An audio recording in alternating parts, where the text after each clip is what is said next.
ನಿಮ್ಮ ಸರ್ಕಾರದ ಕೃಷಿ ಇಲಾಖೆ ಅಧಿಕಾರಿಗಳು ಕೊಟ್ಟಿರ್ತಕ್ಕಂಥ ಅಂಕಿಅಂಶದ ಪ್ರಕಾರ ಏನು ನೀವು ಅಧಿಕಾರಕ್ಕೆ ಬಂದ ಮೇಲೆ 2023-24ರಲ್ಲಿ 4-25 ಸಾಲಿನಲ್ಲಿ 1178 ರೈತರು ಆತ್ಮಹತ್ಯೆ ಮಾಡ್ಕೊಂಡಿದ್ದಾರೆ. ಯಾರು ವಿಚಾರ ಮಾಡಿಲ್ಲ, ಗೊತ್ತಿರಲ್ಲ ಕೆಲವು. ಅದಕ್ಕೋಸ್ಕರ ನಾವು ಹಳ್ಳಿಗಳಲ್ಲಿ ಸಂಘಟಿತರಾಗುವ ಸಂದರ್ಭದಲ್ಲಿ ರೈತರಿಗೆ ಮನವರಿಕೆ ಮಾಡಬೇಕು.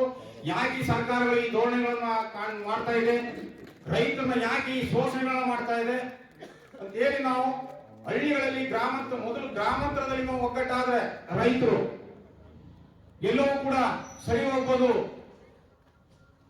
ಅದೇ 2025-26ನೇ ಸಾಲಕ್ಕೆ ಈ ವಿಷಯ ಬಂದಿರತಕ್ಕಂಥ ವರ್ಷದಲ್ಲಿ 377 ಆತ್ಮಹತ್ಯೆ, ಒಟ್ಟು 2809 ಆತ್ಮಹತ್ಯೆಗಳು ಈ ವರ್ಷ 30 ತಿಂಗಳಲ್ಲಿ ಇವರು ಅಧಿಕಾರಕ್ಕೆ ಬಂದಂತ ಸಂದರ್ಭದಲ್ಲಿ ಆಗಿರ್ತಕ್ಕಂಥದ್ದು. ಯಾಕೆ ಆತ್ಮಹತ್ಯೆ ಆಯಿತು?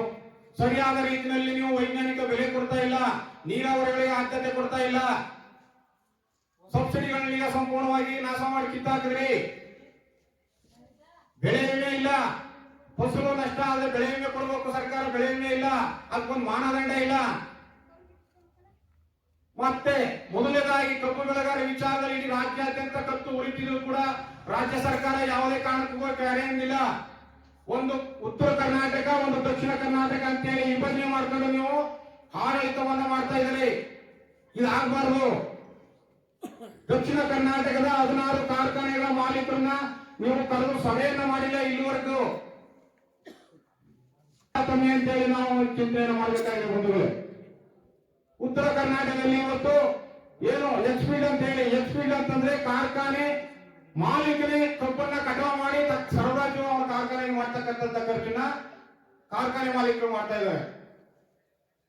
ಅದೇ ದಕ್ಷಿಣ ಕರ್ನಾಟಕ ಅಂದ್ರೆ ಎಕ್ಸ್ಟೇಟ್ ಅಂತ ಹೇಳಿ, ಎಕ್ಸ್ಟೇಟ್ ಅಂತಂದ್ರೆ ರೈತನೇ ಹೊಲದಲ್ಲಿ ಕಬ್ಬನ್ನ ಕಟಾವು ಮಾಡಿ ಅವರ ಕಾರ್ಖಾನೆಗೆ ಸಾಗಿಸ್ತಕ್ಕಂಥದ್ದು ಎಕ್ಸ್ಟೇಟ್ ಅಂತ ಹೇಳಿ.